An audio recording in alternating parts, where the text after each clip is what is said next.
일본 문화 중의 하나인 혼내와 다테마에 때문인지 아니면 매뉴얼을 맹신하는 문화 때문인지는 몰라도 일본 정치인의 말에는 확답보다는 에둘러 표현하는 경우가 많습니다. 이는 일본 유권자들의 생각을 떠보기 위한 하나의 방법으로 자주 활용이 되는 화법인데요.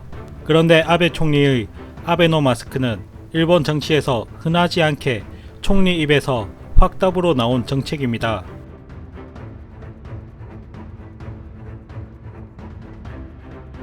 아베노 마스크 지원 정책은 아베 총리 입에서 나온 순간부터 일본 국민들로부터 조롱을 받아왔습니다.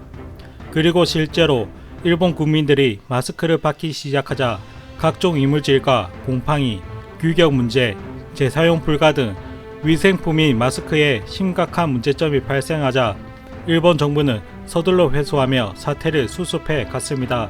하지만 빠르게 대처를 했음에도 도저히 위생품이라 생각할 수 없는 마스크에 대한 의혹과 불신은 커져갔는데요. 그래서 일본 주간문춘에서 왜 이런 상황이 나온 건지 취재를 했고 충격적인 사실이 밝혀졌습니다. 일본 나고야에 고와라는 회사가 있습니다. 이 회사는 아베노 마스크 최대 수주업체입니다.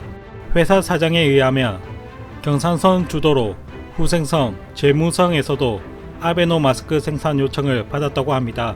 사태 이전 마스크는 싼 가격이라 생산 공정에 있어서 가볍게 생각될 수 있지만 위생품인 이상 생산 공정에 있어서 위생 환경을 갖추고 철저히 관리를 해야 되죠. 거기다 경상성이 긴급 상황이라며 계약서도 안 쓰고 3월 말까지 무조건 납품하라고 요구했다고 합니다. 그래서 고와 측은 부랴부랴 마스크를 만들어서 납품을 했더니 품질 문제가 터져버렸던 것이죠. 그런데 고와 측은 그들로부터 고맙다는 말과 돈을 받지 못했다는 것입니다. 그런데도 일본 정부 측에서 많은 기업들에게 마스크 증산을 촉구했는데 소프트뱅크가 5월부터 월 3억 장 마스크를 공급하겠다고 발표한 이후부터 발주 물량 전부 소프트뱅크로 돌아갔다고 합니다. 정부로부터 발주를 받았지만 돈도 못 받고 마스크 생산에 돌입하던 많은 기업들이 발주 물량을 소프트뱅크에게 빼앗기면서 타격을 받게 된 것이죠. 이에 붕괴한 일본 업체 측이 왜 소프트뱅크로 확정이 된 것인지 이유를 묻자 황당한 답변을 받았다고 합니다.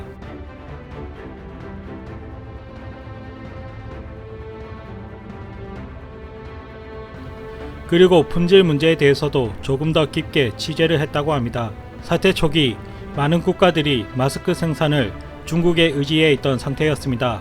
그러나 사태가 심각해지자 국가 간 이동이 제한되면서 중국에 못 들어가니 고와 기업 측에서 중국 공장을 찾아가 검수를 제대로 할 수 있는 상황이 아니었던 것이었죠.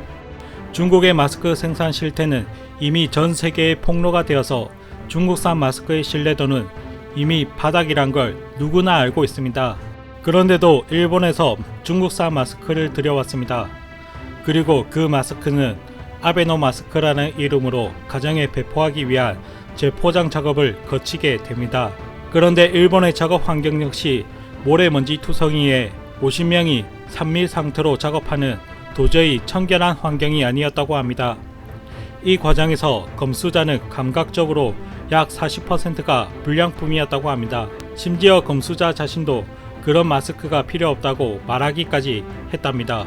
아무리 상태가 좋아 보이는 마스크라도 불량품과 같이 섞여 있던 상태와 불청결한 재분류 작업 환경 때문에 멀쩡해 보이는 아베노 마스크 역시 안전성과 품질에 대한 신뢰도가 떨어지기 마련입니다. 그래서 이들 물량은 전량 폐기해야 하는 것이 마땅한 조치로 보여지는데요. 하지만 일본 정부는 마스크를 다시 회수하고 재검수 과정을 거쳐 5월 중순부터 174만 장을 재배포하기 위한 준비를 하고 있다고 합니다. 아무리 생각해도 이미 신뢰도가 바닥인 마스크를 폐기 처분하고 믿을 만한 마스크를 새로 만들어 배포하는 게 올바른 대처가 아닌가 생각되는데요. 이래나 저래나 일본 정부가 자기들 세금으로 한다는데 말리고 싶다는 생각은 안 드네요.